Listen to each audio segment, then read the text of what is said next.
The movie unfolds in the year 2071 in the city of Moscow. The surroundings depict how the planet Earth has greatly suffered from the intergalactic war fueled by Cherno, an evil scientist who dreams of conquering the entire universe.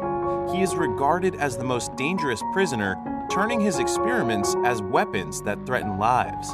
20 years after the war, the humans, also known as Earthlings, still face hardships and struggle to sustain their basic needs. Anton, a young male Earthling, waits in a long line of humans to refill his water supply when a mysterious figure from the shadows intentionally manipulates a metal pole to collapse from behind him. Anton manages to evade the falling pole, but it creates a commotion in the area.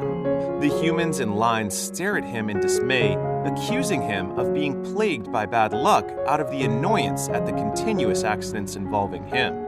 Meanwhile, the mysterious figure who turns out to be Cherno's daughter, Valia, reports back to her father in his gigantic spaceship-turned-prison. Valia's consistent failed attempts to stimulate Anton's DNA upsets Cherno. His latest invention, called the protogene, a combination of unique cells, is about to run out. The last remaining protogene is revealed to be within Anton's DNA, and it serves as the only key to his freedom. As a result, Cherno continually pressures her to keep on pursuing Anton and kill him for good, to which Valia feels heavily burdened. While Cherno's prison resides in the Earth's deep underground, another huge spaceship hovers right above it inside the city.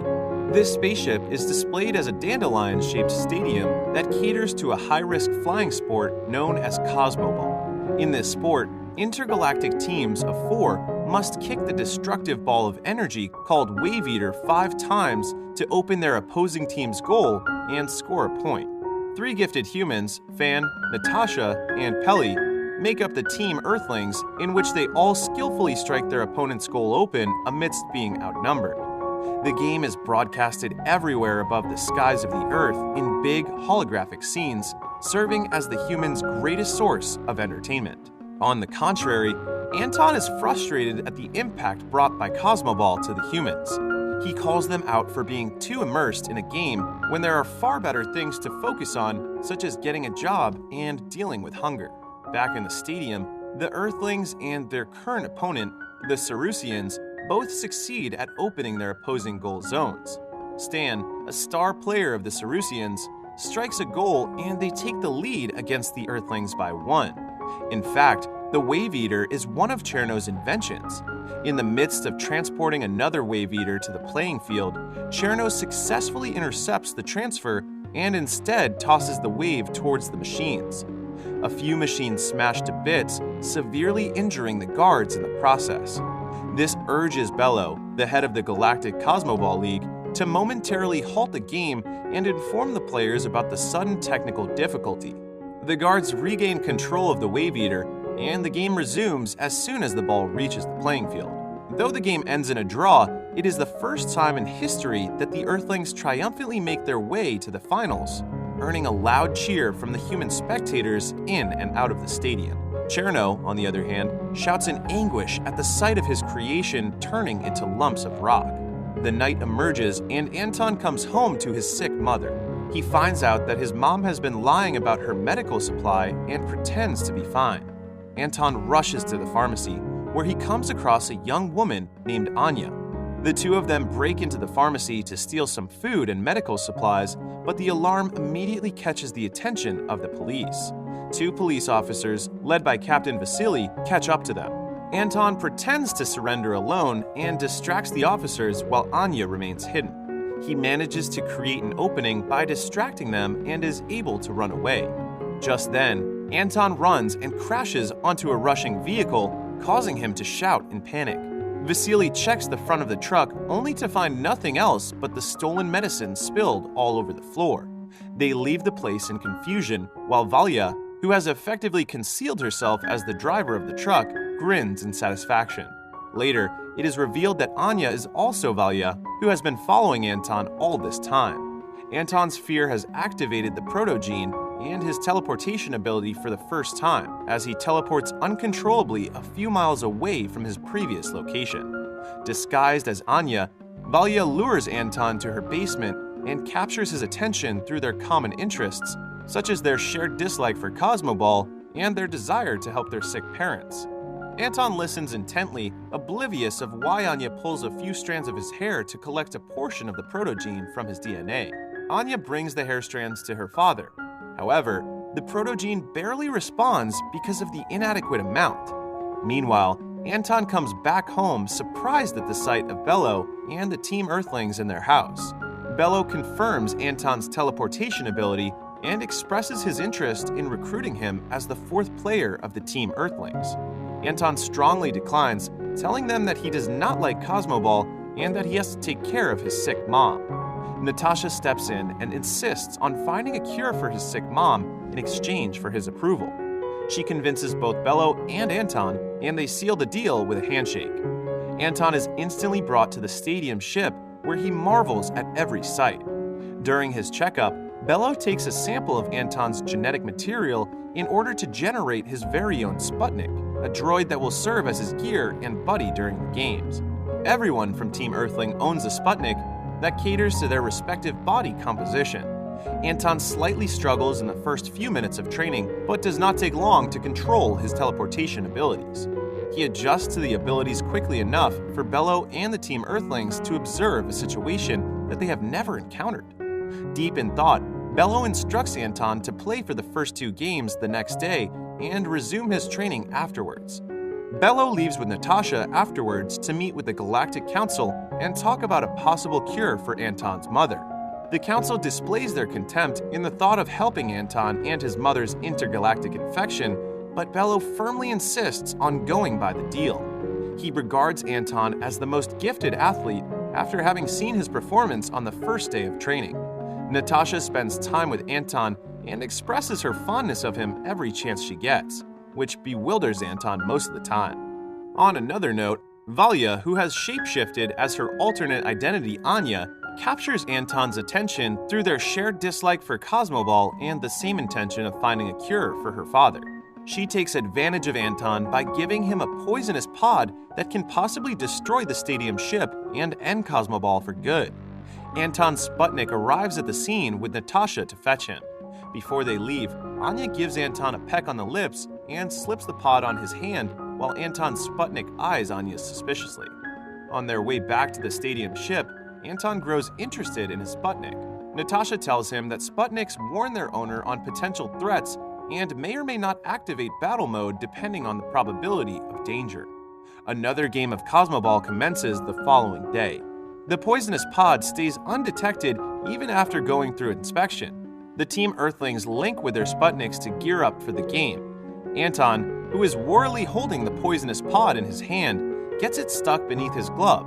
Anton talks to his Sputnik and removes the glove, and Anton uses his hand to squeeze the poisonous pod, and its sap spreads across the stadium ship's floor. Anton nonchalantly walks away after following Anya's orders and enters the waiting area. As the athletes enter the playing field, Anton finds himself surrounded by a large crowd full of welcoming cheers. Back in his house, his mom watches the game together with Vasily, looking healthier than ever from the continuous medications. Soon, the players get into position and start the game. Anton, on the other hand, sits on the ground and ignores the entire game, causing the audience to call him a quitter. Bello pauses the game to summon Anton, attempting to talk some sense into him. He shows Anton the entire machinery inside the stadium ship and explains how Cosmoball is more than just a game. He tells Anton about the war, Cherno, the Wave Eater, and his last invention, which is the protogene.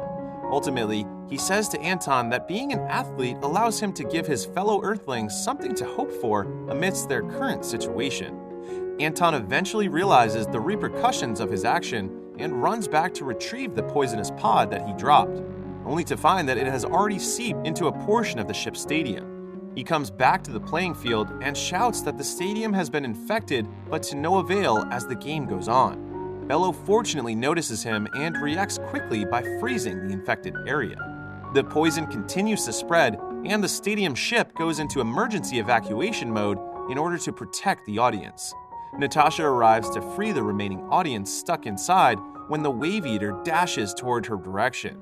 Anton sees this and races to her aid before the athletes kick the Wave Eater 5 times, which results in its meltdown. He loses consciousness from being hit by the Wave Eater, but he wakes up not long after. Then he immediately goes to confront Anya in her basement, yet as soon as their eyes meet, she stuns Anton and shows him her true form as Valya while confessing her admiration towards him. Even so, she is disappointed in him for not completely destroying the stadium ship and begins to collect a moderate amount of protogene in his DNA before leaving him unconscious. Anton's Sputnik hurriedly looks for him after sensing the threat. Finding him lying unconscious, his Sputnik connects with him and ends up exhausting itself to heal Anton's injury. At the same time, Cherno acquires the protogene from Valya and begins his escape plan. Through the protogene, Cherno summons another one of his creations, a gigantic puppy-like creature. He links himself with the creature to gain full control and uses it as a spaceship. The protogene in his possession also grants him the ability to teleport his way out. After a while, Anton wakes up and sees Natasha and Bello beside him. Somewhere inside the same basement, Bello hears Cherno calling his name. Cherno addresses Bello as his creator and invites him to join forces with him.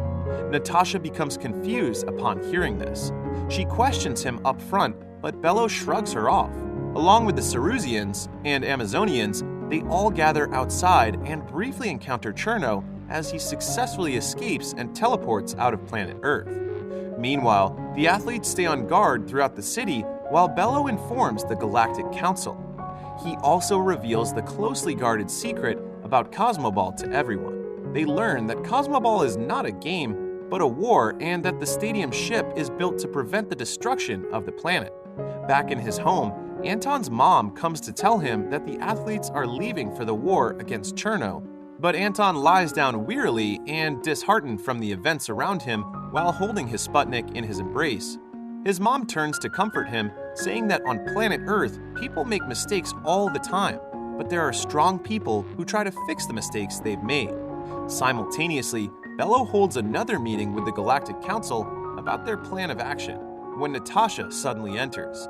Natasha is still bugged by what she heard. She persistently asks Bello why Cherno addressed him as his creator. Bello is left with no choice but to explain to her that Cherno is the greatest failure as a fellow scientist. He says that Cherno was forged in his image. He admits his mistakes, thinking that Cherno would assist him like the Sputniks do. He has given him feelings, but has failed in shaping those feelings. Bello and Cherno's falling out has led to the banishment of Cherno and has resulted in the events of the Intergalactic War 20 years back. Outside the planet Earth, Cherno prepares to fire his newly created Wave Eaters from his ship. He reunites with Valya, instructing her to prevent the athletes from leaving the Earth as long as she can. The huge battle ensues immediately after Cherno sends a succession of Wave Eaters to the surface of Earth. At the same time, Fan, Peli, along with the members of the Cerusians and Amazonians, spread out in different positions outside the city in anticipation. They continuously kick at the incoming Wave Eaters, tossing it towards each other to complete the 5 strikes. Outside, the ships of the Galactic Fleet set up a trap for Cherno and his ship through the supervision of Bello. Cherno, on the other hand, nullifies the trap and destroys the ship single-handedly, which is watched by Bello and Natasha in torment. Using the stadium ship, they continue their pursuit on Cherno. In the midst of destroying the Wave Eaters, the athletes begin to feel fatigue. Stan is on the verge of overheating while Fan is injured from being hit by the Wave Eater. Despite that, they push forward. The impact of their swift strike causes some buildings to crash in some areas of the city. It is when Anton alarmingly gets up and witnesses what is happening. He talks earnestly to his Sputnik and fully establishes their connection. Anton later calls his Sputnik's name Mowgli, which finally awakens it. Anton heads out to assist Fan and Peli. He brings injured Fan to safety with the help of their fellow Earthlings. The residents of the city of Moscow find shelter against the falling debris, including Anton's mom and Vasily, who has developed a romantic relationship after hanging out together on several occasions. Up in the sky, 2 Wave Eaters in a row rush towards Anton's direction. He manages to strike the first one, but fails to notice the second one, which drags him towards the ground. He lands safely but ends up in tattered clothes. His Sputnik, Mowgli, senses the situation and instantly comes to his aid. They happily reconcile and link together, creating Anton's gear for combat. Anton is now able to communicate with the rest of the athletes, and with Mowgli in battle mode, he begins to strike once again in full spirit. He successfully destroys each Wave Eater with only one hit, impressing the rest of the athletes. On the other side, Bello decides to face Cherno head-on. He gives Natasha full control of the ship's stadium, ordering her to go back to Earth and save the others in case he does not make it back alive. Natasha agrees and teleports with Bello inside Cherno's ship, where they arrive to finally confront him. Bello later shows his true form while facing Cherno. They shortly catch up on the 20-year gap, and immediately after, their battle transpires. Cherno sneaks an attack towards Bello, but they quickly catch on. In response, Natasha teleports right in front of Cherno to kick him, but Valya interrupts her. Natasha evades Valya's attack and teleports away.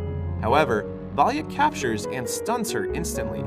Cherno aggressively charges at Bello, gloating that he has gotten much stronger than him despite being his creation. Meanwhile, Anton successfully teleports on the Earth's moon with Mowgli, witnessing the moon's sorry state. Mowgli's alarm activates, sensing danger nearby. They head towards the area straight away while thinking of Natasha and Bello. In the ship, Bello angers Cherno after he attacks with balls of ice towards his protogenes. Cherno creates a large shield to protect his creation while Bello continuously attacks. Bello slips up a ball of ice right above the shield, where he directly hits Cherno. The ice spreads around Cherno and it freezes his entire body. When Bello's constant attacks break the shield and almost freeze Cherno's entire creation of protogenes, Valya shapeshifts to Natasha's form and stuns him. Valya currently gains the upper hand, incapacitating both Bello and Natasha before she destroys the ice that has been trapping Cherno. Cherno breaks free and utilizes his elastic gear to strangle Bello. He says his parting words and is about to kill him, but Anton arrives in time. Anton takes Valya hostage against Cherno, making him release his hold on Bello.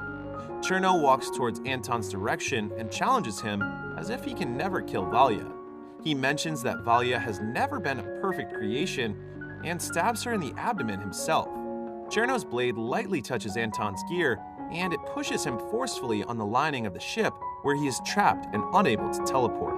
Bello barely manages to keep Cherno distracted by dropping a bead of ice in an attempt to neutralize the power of the ship.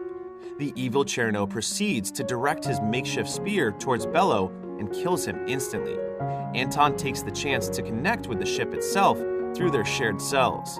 He meets the puppy-like creature and it wildly chases him. As Anton nears the exit, he decides to stop and directly faces the creature instead. The wild creature is taken aback, its limbs coming to a full stop in front of the Earthling. They both stare at each other for a moment, and Anton later protests vehemently at the creature for its threatening behavior. It roars at him in reply before it senses their connection. Pushing further, Anton calms the creature by lightly touching its head. Soon enough, he successfully establishes trust with the creature, enabling him to break free of the lining of the ship. Furthermore, the creature grows fond of Anton, which ultimately destroys its connection from Cherno. Cherno tries to resist and exclaims that he is the master, but the creature no longer listens to him. He is mercilessly ejected out of the ship and tossed onto a massive ball of hot gas, where he melts to death. Natasha regains control of her body after being released from the trap. Anton teleports back to her, and together they return to Earth.